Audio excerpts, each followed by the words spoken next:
ब्रह्मसूत्र ब्रह्मसूत्र ग्रंथ में page number 316 और 316 पेज के ऊपर से द्वितीय पंक्ति है, सूत्र है 27 नंबर का। तो सूत्र का उच्चारण कर लेते हैं।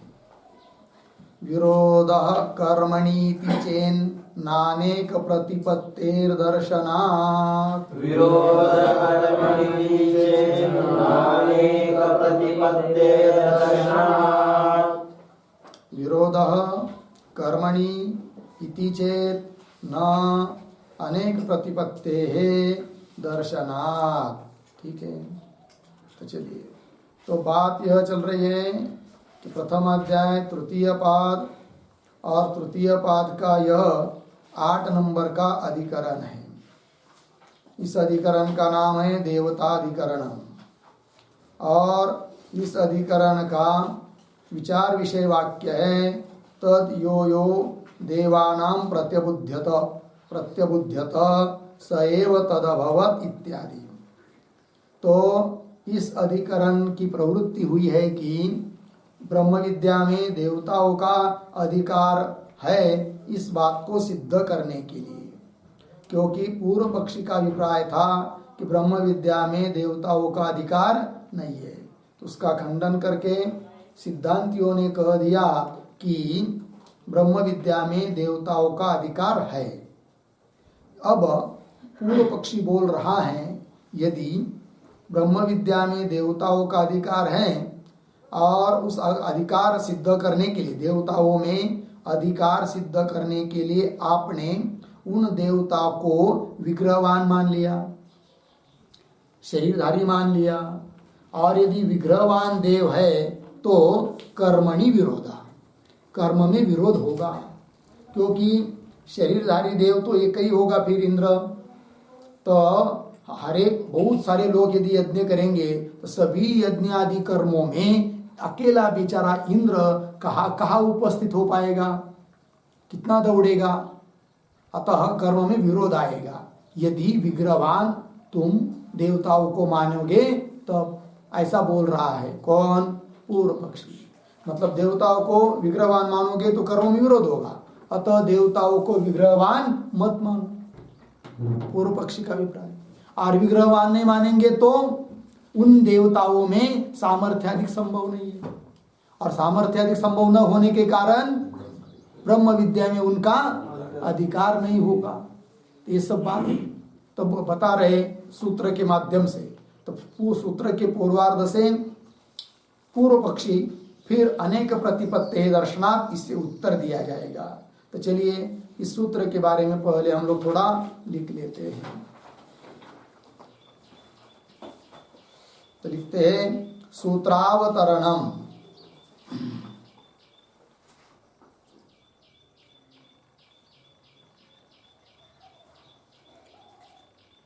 यदि देवादीनां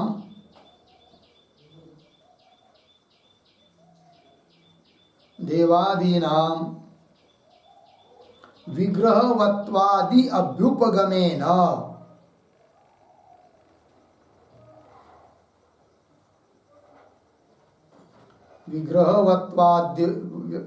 विग्रहवत्वादि अभ्युपगमेन विद्यासु अधिकारः वर्णेत।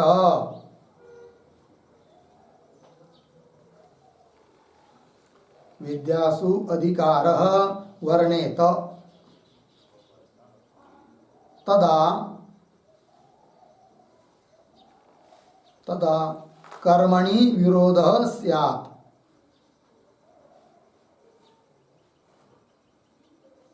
तदा कर्मणि विरोधः स्यात्। पूर्णविराम। अतः देवानां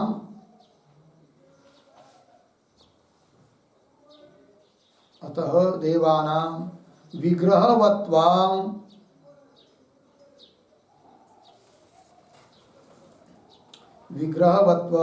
न अभ्युपगन्तव्यम्। न अभ्युपगंतव्यम इति आशंक्य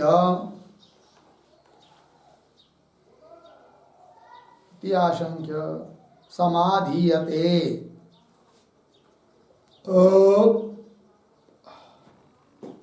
समाधीयते विरोधः इति।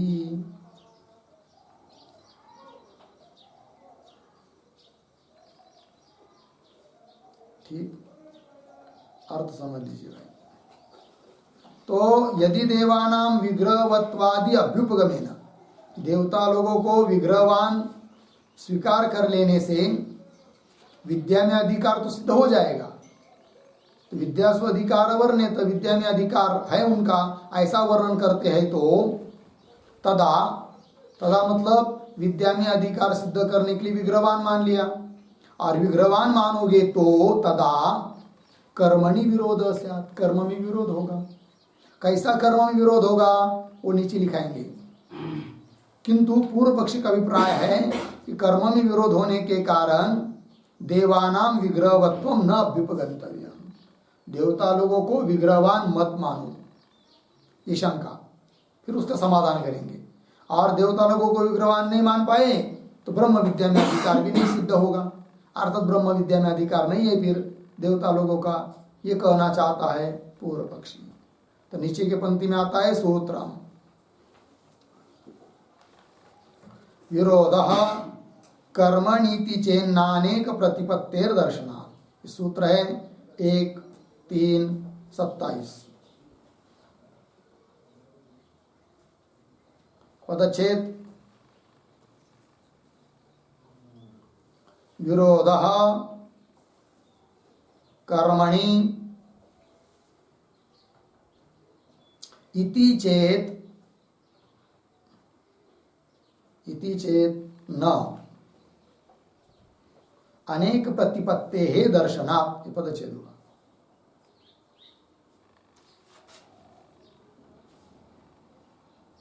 नीचे पदार्थोक्ति,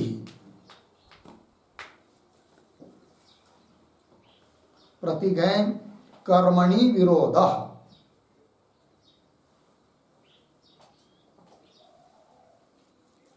कर्मणि विरोधः बराबर इंद्रादीनां विग्रहवत्वे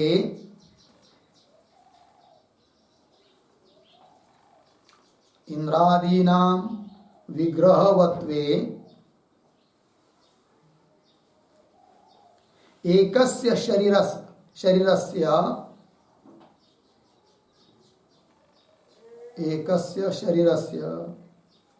अनेकत्र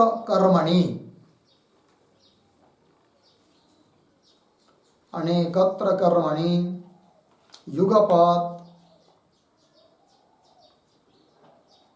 युगपत् सन्निधान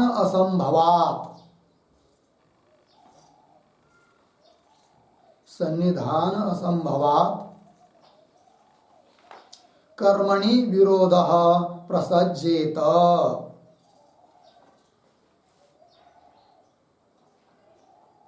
कर्मणि विरोधः प्रसज्येत, पूर्ण विराम।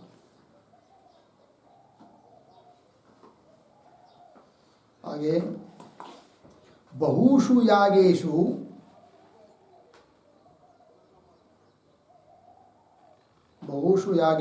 युगपत्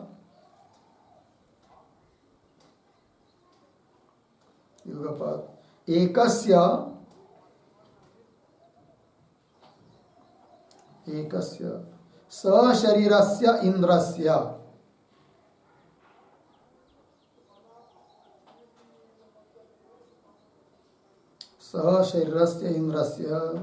स्वरूप सन्निधानता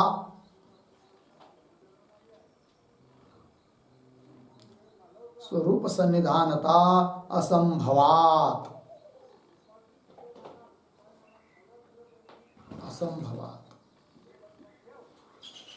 यागादि कर्म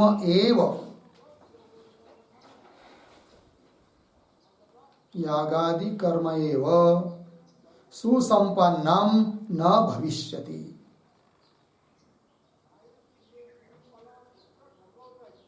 सुसंपन्नम न भविष्यति। पूर्ण विराम। अतः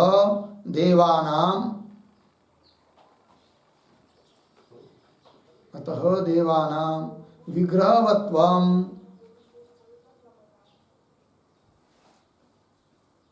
विग्रहवत्वं न अंगीकर्तव्यम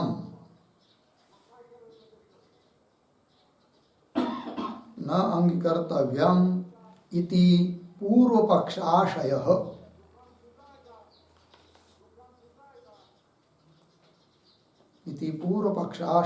पूर्ण विराम। आगे विग्रहवत्वाभावे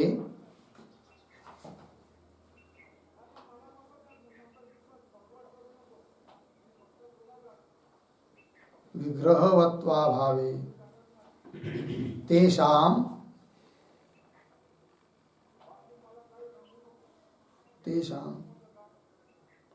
अधिकार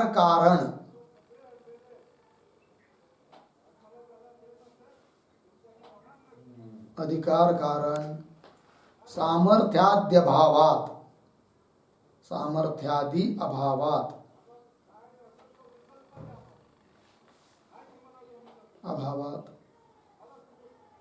न ब्रह्म विद्यायाम अधिकारः।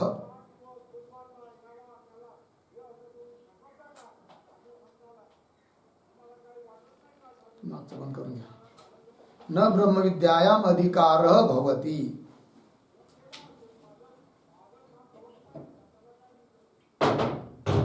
इति पूर्वपक्षाभिप्रायः।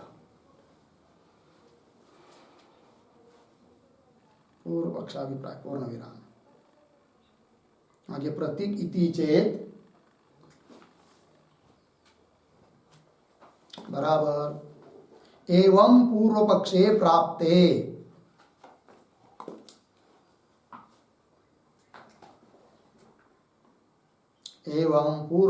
प्राप्ते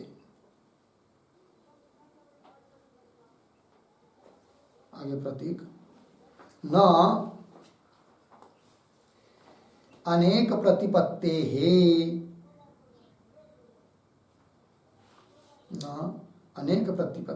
बराबर एकस्यापि इंद्रादिदेवस्य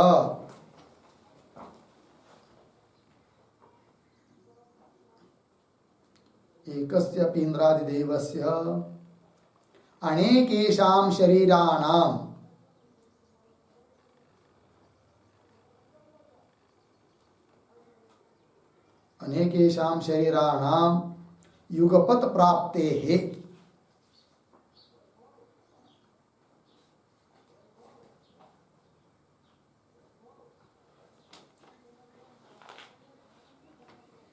युगपत् प्राप्तेः दर्शनात्।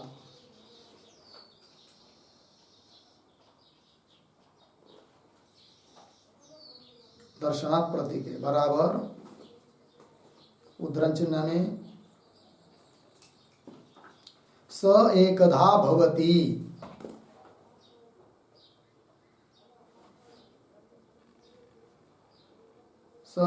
भवति अर्धविराम त्रिधा भवति पंचधा भवति उद्धरण चिन्ह इत्यादि श्रुतौ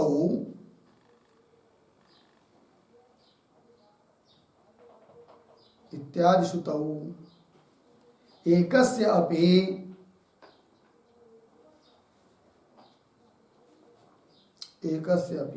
अनेक शरीराणां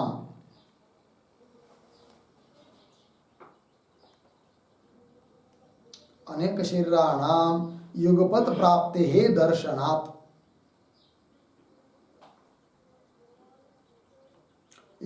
प्राप्तेः दर्शनात्। सशरीरस्यापि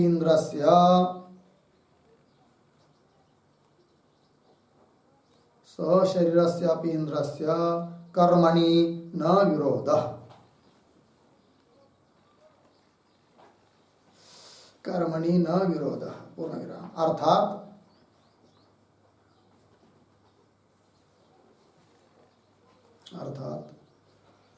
अनेक रूप प्रतिपत्ति संभवात,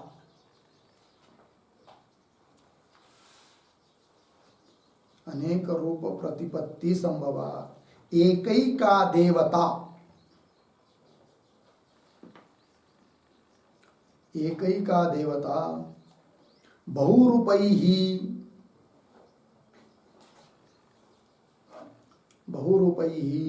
आत्मानं विभज्य, आत्मानं विभज्य बहुषु यागेषु, बहुषु यागेषु युगपत् अंगभावं याति, अंगभावं याति पूर्ण विराम। आगे परैश्च न दृश्यते,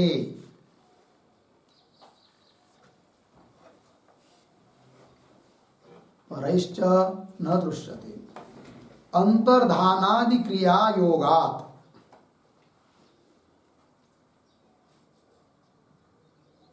अंतर्धानादि क्रिया योगात् इति भावः।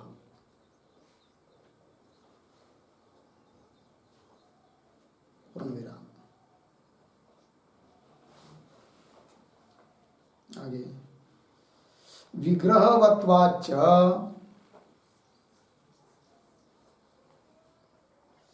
विग्रहवत्वाच्च सामर्थ्यादि संभवात्,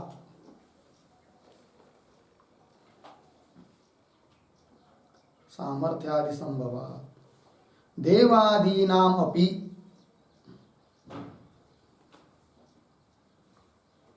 देवादीनाम् अपि ब्रह्म विद्यायाम् अधिकारः भवति, ब्रह्म विद्यायाम् अधिकारः भवति इति भावः।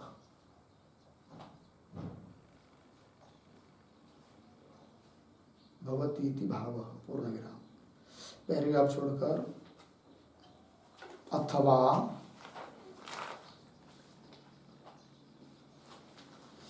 अनेक प्रतिपत्ते, प्रतीक है, दूसरा अर्थ कर रहे आप।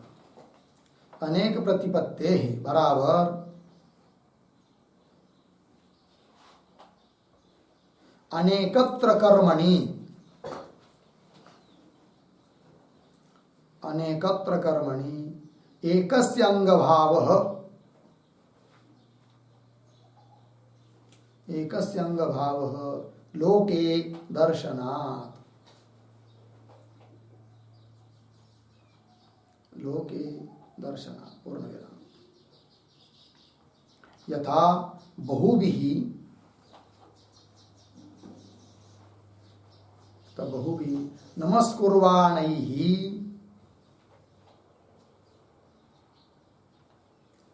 नमस्कुर्वाणैः युगपत्,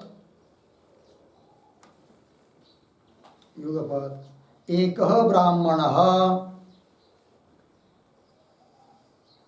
एकः ब्राह्मणः नमस्क्रियते, नमस्क्रियते पूर्ण विराम। तथा इह, तथा इह उद्देश्य परित्यागात्मकस्य,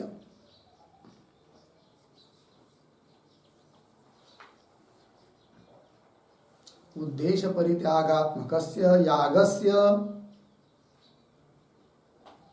यागस्य विग्रहवतीम् अपि, विग्रहवतीम् अपि एकां देवताम् उद्दिश्य, एकां देवताम् उद्दिश्य बहवः, बहवः स्वं स्वं द्रव्यं,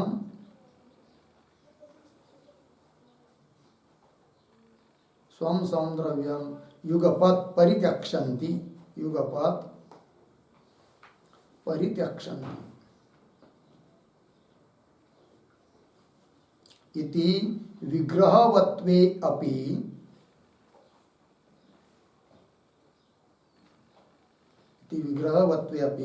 देवानां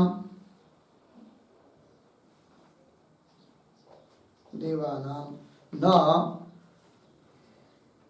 कर्मणि किंचित विरुध्यते। कर्मणि किंचित विरुध्यते अर्थात एकस्यापि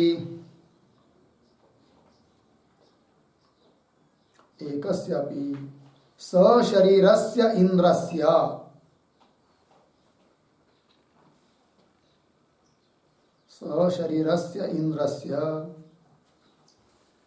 अनेकत्र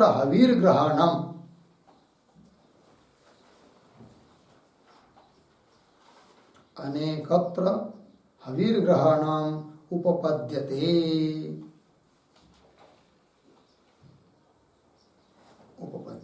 ठीक है, देखिए भाई अर्थ तो प्रतीक है कर्मणि विरोध।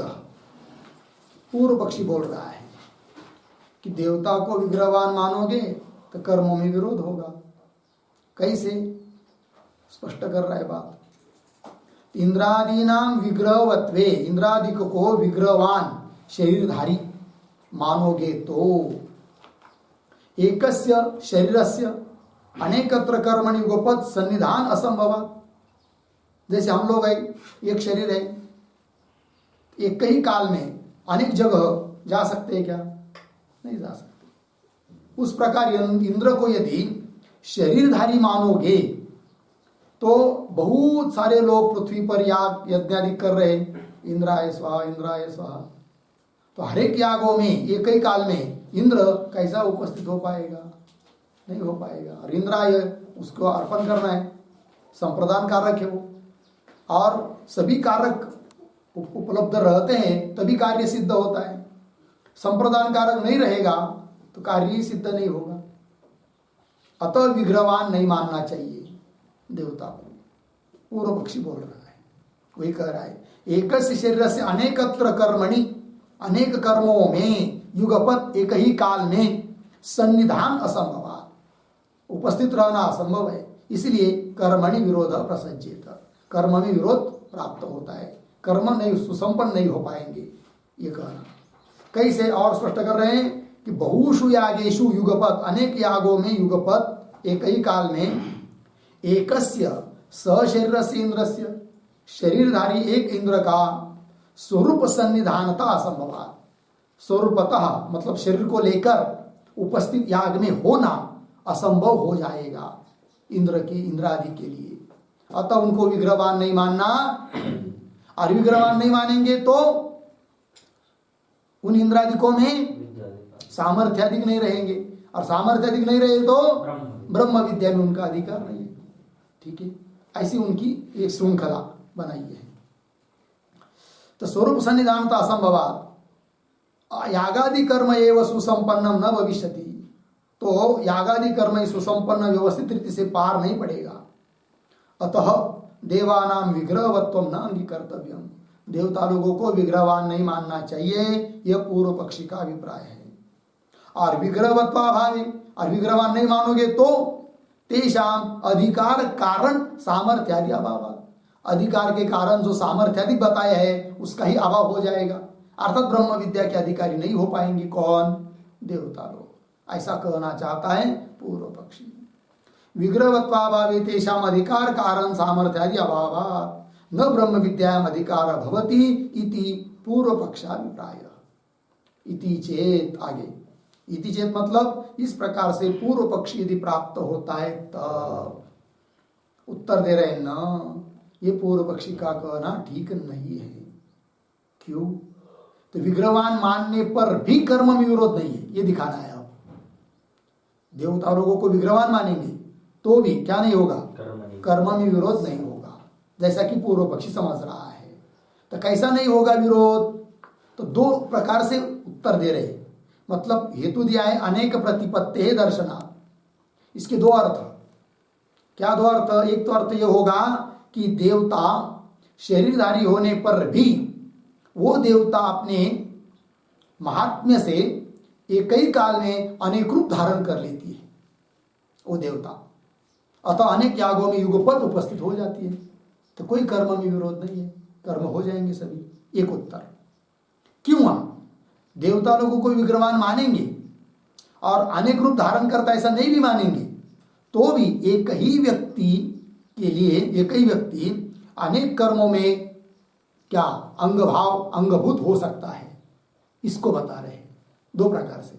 तो पहले देखिए न क्यों अनेक प्रतिपत्ति है, एकस्यापि इंद्रादिदेवस्य, एक इंद्रदेव शरीरधारी एक होने पर भी अनेकेशाम शरीराणाम युगपत प्राप्त दर्शनात्, अनेक शरीरों की वो क्या कर लेता है, युगपत शरीर धारण कर लेता है, बहुत सारे, और एक एक शरीर से एक एक याग में चला जाएगा, तो कर्म में कोई विरोध नहीं आएगा। ये उत्तर दिया जा रहा है।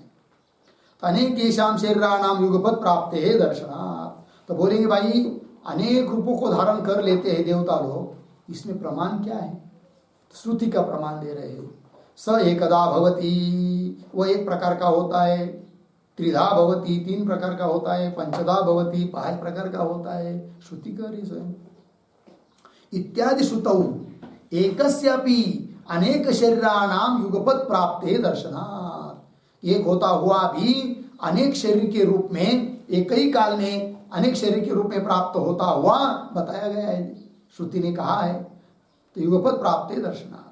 तो सशरीरस्यापि इंद्रस्य कर्मणि न विरोध, शरीरधारी इंद्र को मानेंगे तो भी उसका कर्म में कोई विरोध नहीं है। अर्थात अनेक रूप प्रतिपत्ति संभवात्, अनेक रूप से अनेक आकार से प्राप्ति, अर्थात ये कर्म में अंग भाव उसका संभव होने से एक ही का देवता बहुरूपी आत्मानम विभज्य, एक एक देवता अनेक रूपों में अपने को विभाग करके अनेक रूप धारण करके बहुषु यागेषु युगपत अंग भाव याति, अनेक यागों में एक ही काल में उस याग के अंग भाव को याग के घटक बन जाते हैं, याग के अंग भाव बन जाते हैं। कौन? देवता लोग, है कि नहीं? पूर्व पक्ष का अभिप्राय क्या था? शरीरधारी मानेंगे तो कर्म में विरोध, कर्म में विरोध होगा मतलब क्या? अनेक कर्मों में एक ही काल में वो एक देव जा नहीं पाएगा। उसको उत्तर क्या दिया कि शरीरधारी मानने पर भी कर्म में विरोध नहीं है, क्योंकि एक ही काल में अनेक कर्मों में वो देवता अनेक रूप धारण करके जा सकता है।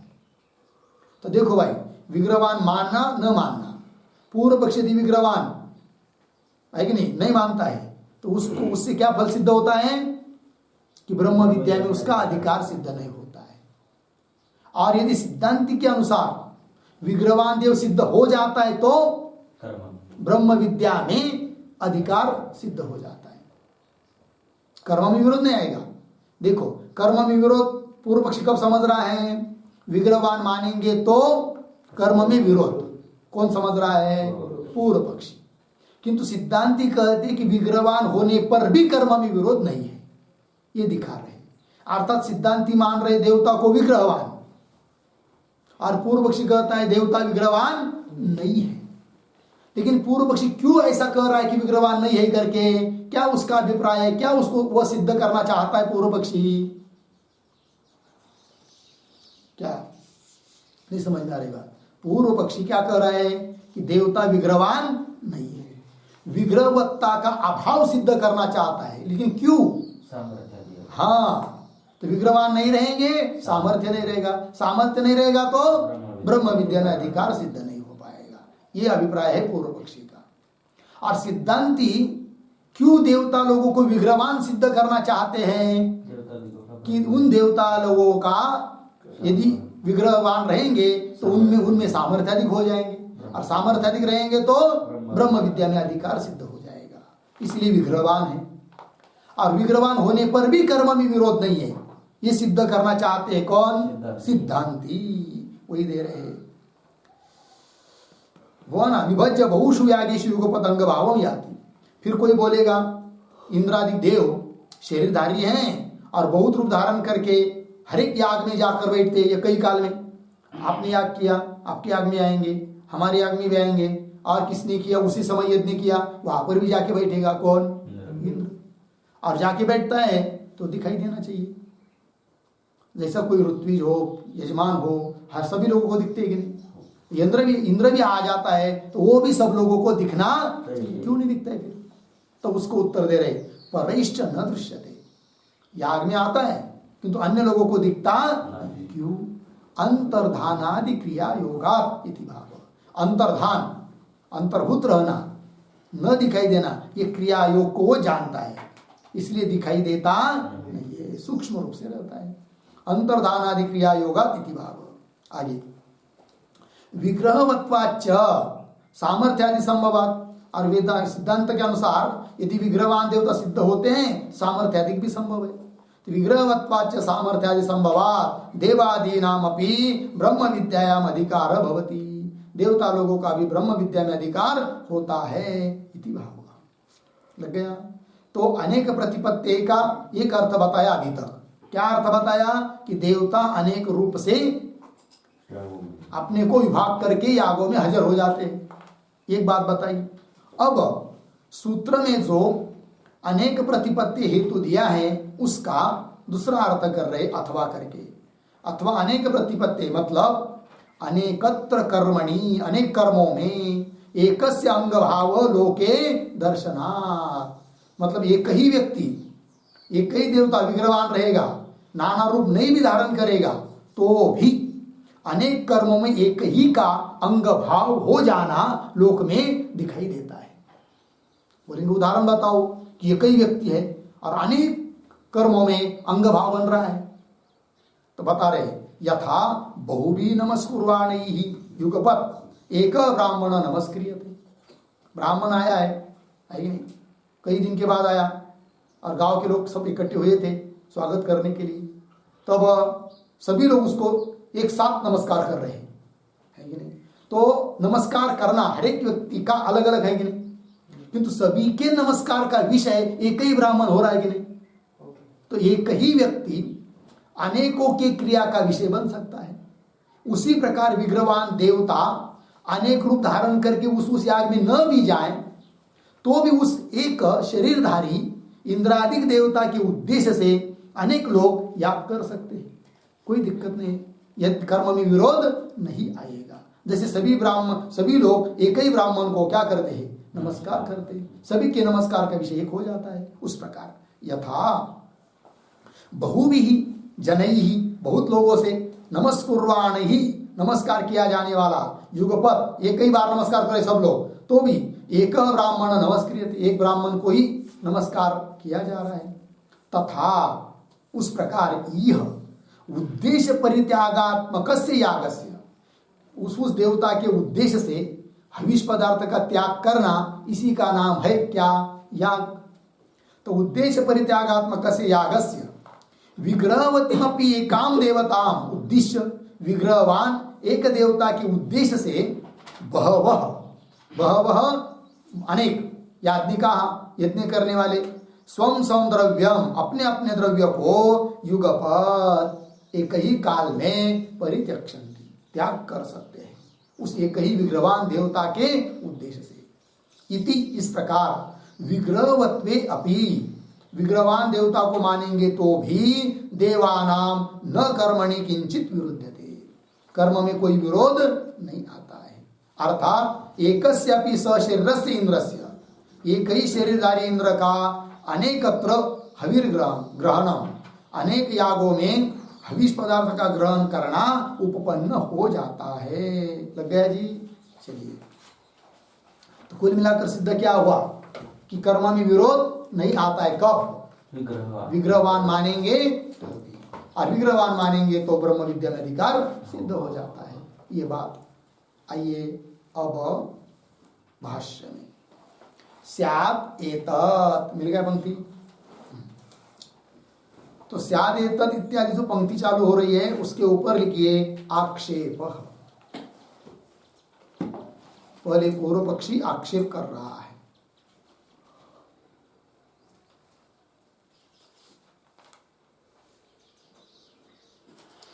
देखो भाई, स्यात् एतत्, आगे, यदि विग्रहवत्वादि अभ्युपगमेन देवादीनां विद्यास्वधिकारः वर्णेत,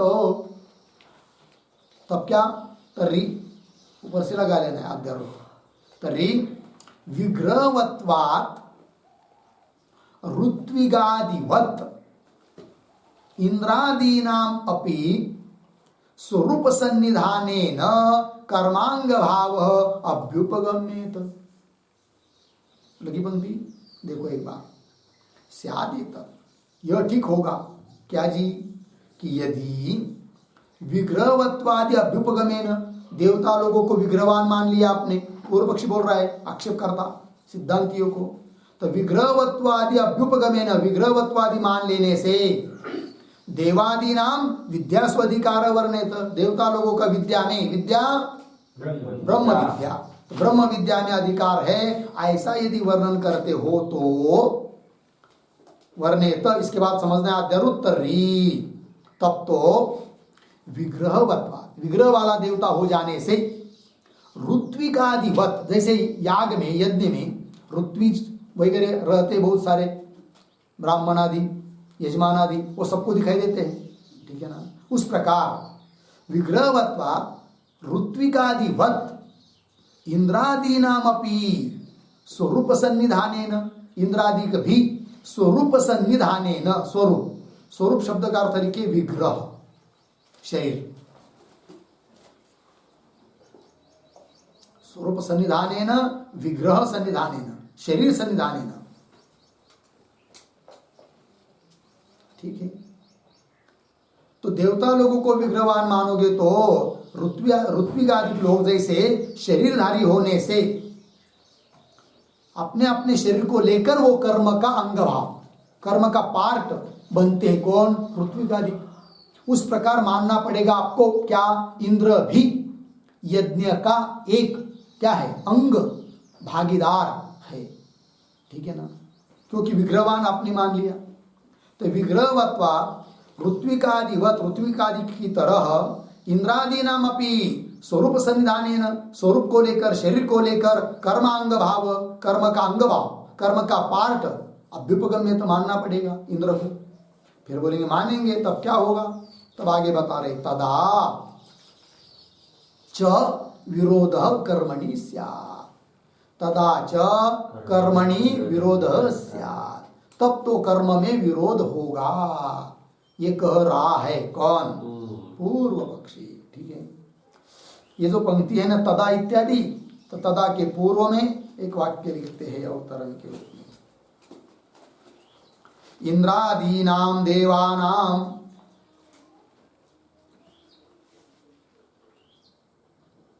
इंद्रादीनाम देवानाम शरीर सन्निधानेन, शरीर सन्निधानेन कर्मांग भावः,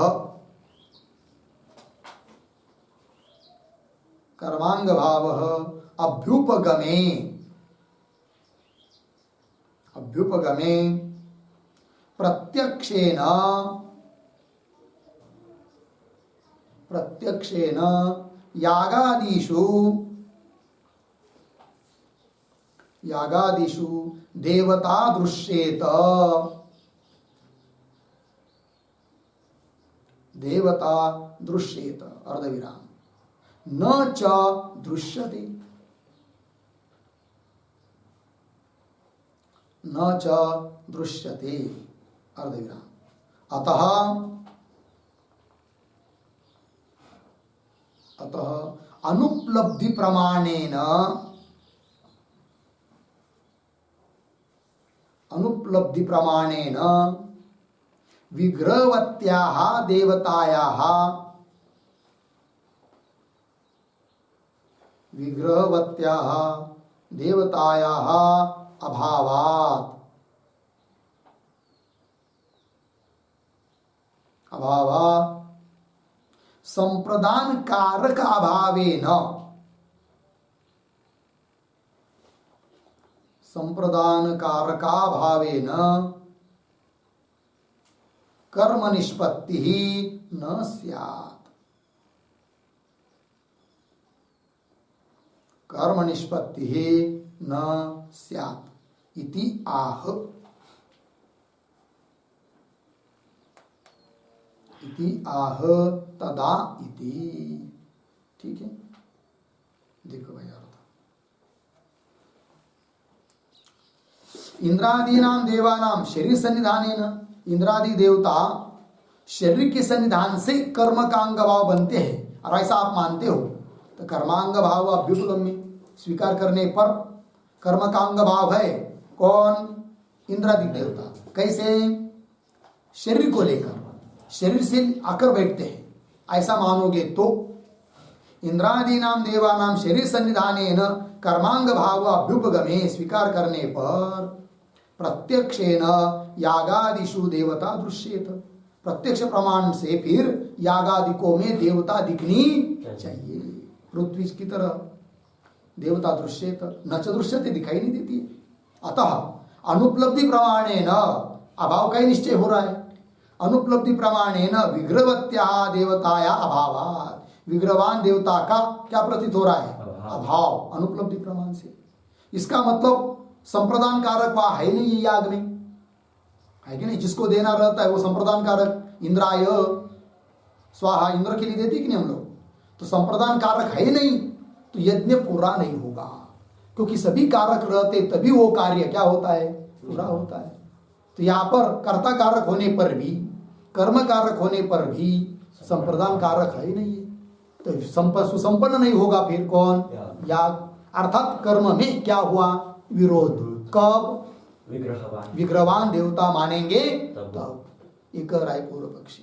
तो देवता को विग्रहवान मानने पर कर्म में विरोध कैसा हो रहा है, ये बात समझ में आ गई? चलिए फिर, तो विग्रहवत्या देवताया अभावात् संप्रदान कारक अभावेन, संप्रदान कारक का अभाव हो जाने से कर्म निष्पत्ति न स्यात्, कर्म की निष्पत्ति, कर्म की उत्पत्ति नहीं हुई। किया आप लग तो रहा है पूरा हुआ कर्म, किंतु हुआ ही नहीं पूरा, क्योंकि संप्रदान कारक का अभाव है। तो कर्म निष्पत्ति न स्यात् इति आह, इसी बात को कह रहे भाष्य में तदा इत्यादि पंक्ति से।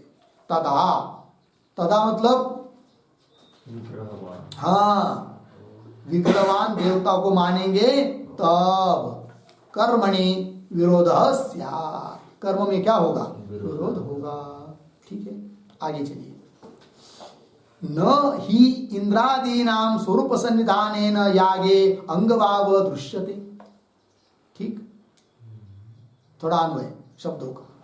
ही यागे, यागे पीछे उसके स्वरूप सन्निधानेन, उसके पीछे इंद्रादीनाम अंगभाव न दृश्यते।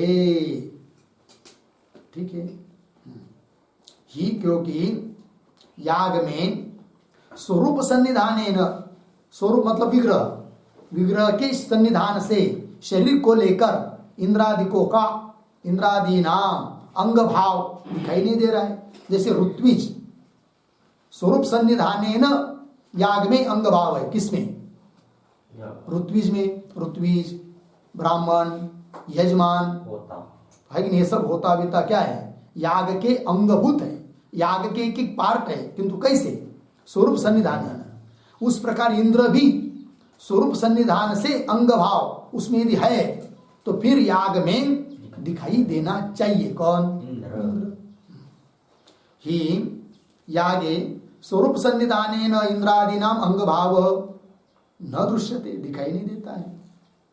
न च संभवती, तो दिखाई नहीं दे रहा, एक बात बता दी। और आगे करेगी न च संभवती, ये जो पंक्ति की नहीं, न च, न के पूर्व में एक अवतरण के रूप में वाक्य लिखी है।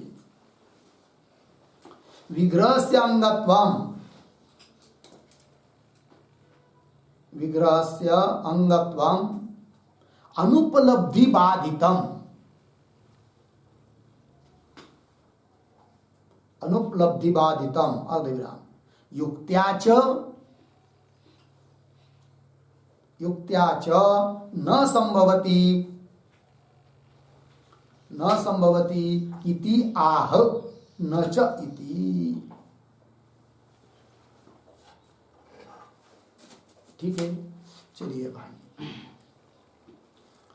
विग्रह से अंगत्वम अनुपलब्धि बाधितम, विग्रह व अंग भाव अंगभूत है याग का, यह बाधित है अनुपलब्धि प्रमाण से। विग्रह से अंगत्वम अनुपलब्धि बाधितम। अब न च इत्यादि पंक्ति से युक्त्या च न संभवती, युक्ति से भी विचार करेंगे तो शरीर को लेकर इंद्र याग में आता है, याग का अंगभाव बनता है, ये सिद्ध नहीं हो सकता, ये कहना चाहते हैं पूर्व पक्षी। ठीक है, अनुपलब्धि प्रमाण से तो बाधित है, स्वरूप सन्निधान न अंगभाव इंद्र में। अब युक्ति से भी कह रहे हैं क्या, शरीर को लेकर इंद्र में अंग भावता नहीं आती है याग की, अर्थात शरीर को लेकर वो याग का पार्ट नहीं बन सकता। कौन? इंद्र। ये कहना है युक्ति से। न च संभवती, क्या युक्ति वो दे रहे आगे, बहुषु यागेषु युगपत् एकस्य इंद्रस्य स्वरूप सन्निधानता अनुपपत्ते है, युक्ति है। इति चेत, यहाँ तक पूर्व पक्षी हुआ। क्या युक्ति है, पहले युक्ति समझ लेंगे। बहुषु यागेषु, बहुत सारे एक ही काल में याग चल रहे दुनिया में, तो बहुषु यागेषु युगपत् एक ही काल में एकस्य इंद्रस्य, एक ही इंद्र शरीरधारी, उसका स्वरूप सन्निधानता अनुपपत्ति, स्वरूप का सन्निधान, स्वरूप से उपस्थित हो जाना, शरीर को लेकर यागों का अंगभाव बनना संभव नहीं है, क्योंकि दुनिया में ऐसा देखने को नहीं मिलता है। हम एक ही व्यक्ति एक ही काल में दो जगह उपस्थित हो, ऐसा हो सकता है क्या? नहीं हो सकता है। तो वही कह रहे, तो बहुषु यागेषु युगपत् एकस्य इंद्र से स्वरूप सन्निधानता अनुपपत्ते है इति चेत। मिल गया? ये जो आया ना अनुपपत्ते है, इसके ऊपर एक टिप्पणी लिखते हैं। इंद्रादिदेवस्य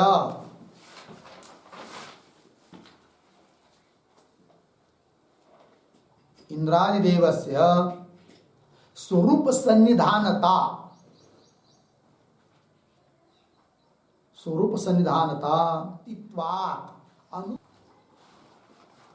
अनुपपत्तित्वात् न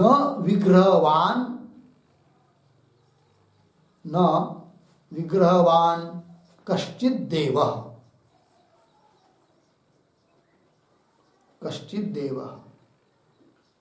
किंतु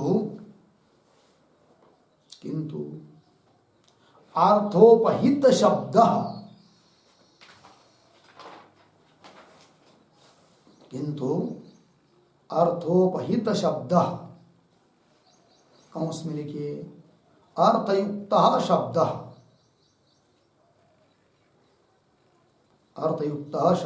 कंस बन एव देवता अर्धविराम, तस्याः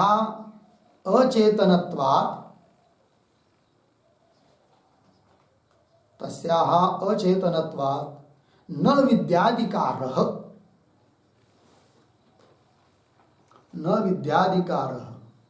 इति शंकाभिप्रायः।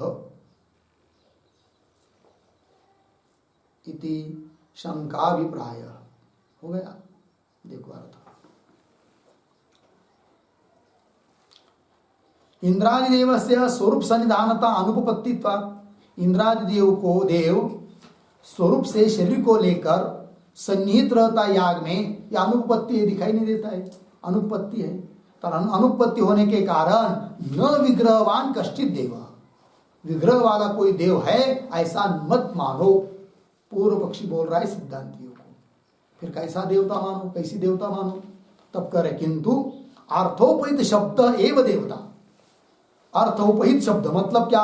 अर्थ से युक्त शब्द, अर्थ ऐसा शब्द कि जिसका कोई अर्थ है, ऐसे शब्दों को ही देवता मानो, उससे अतिरिक्त कोई देवता मत मानो, है कि नहीं? ये कह रहा है किंतु अर्थोपहित शब्द, अर्थयुक्त शब्द एव देवता, अर्थस्य अचेतनत्वात्, और वो अर्थयुक्त शब्द तो जड़ है ना, अचेतन है, अचेतनत्वात् न विद्याधिकार, इसलिए उन देवता का विद्या में अधिकार है या नहीं प्रश्न ही नहीं उठता है।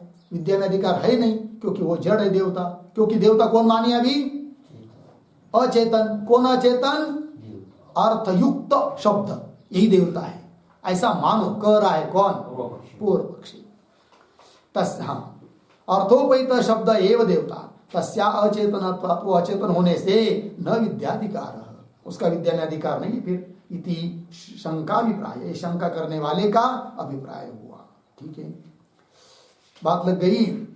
कुल मिलाकर उसने क्या खंडन किया कि देवता विग्रहवान नहीं है।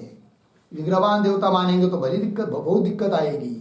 अतः देवता है विग्रहवान नहीं, दूसरी कुछ प्रकार की मानो, जैसे कि अर्थ से युक्त शब्द, वही देवता मानो।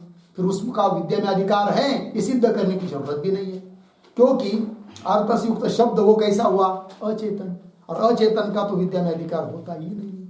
यह अभिप्राय है पूर्व पक्षी का। ठीक है, अनुपत्ति इति चेत, ऐसा यदि पूर्व पक्षी बोलता है तो उत्तर दे रहे नायम अस्ति विरोधः, तो उसके ऊपर लिखिए समाधानम।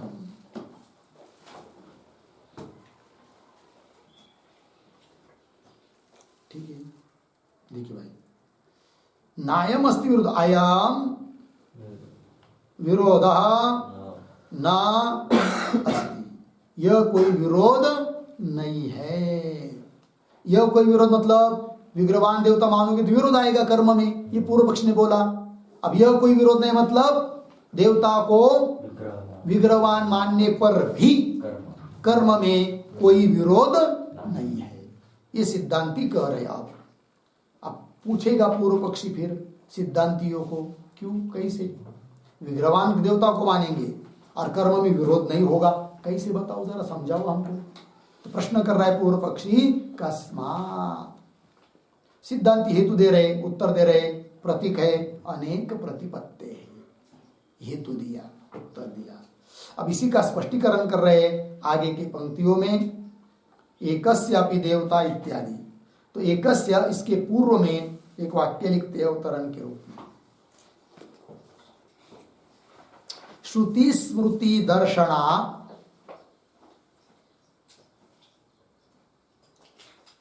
श्रुति स्मृति दर्शनात् एकस्य अपि देवस्य, एकस्य अपि देवस्य योग बलात्, योग बलात् अनेक देह प्राप्ति, अनेक देह प्राप्ति संभवति, संभवति। अतः न कर्मणि विरोधः, न कर्मणि विरोधः इति व्याचष्टे, इति व्याचष्टे एकस्य इति। ठीक है, देखो भाई अर्थ,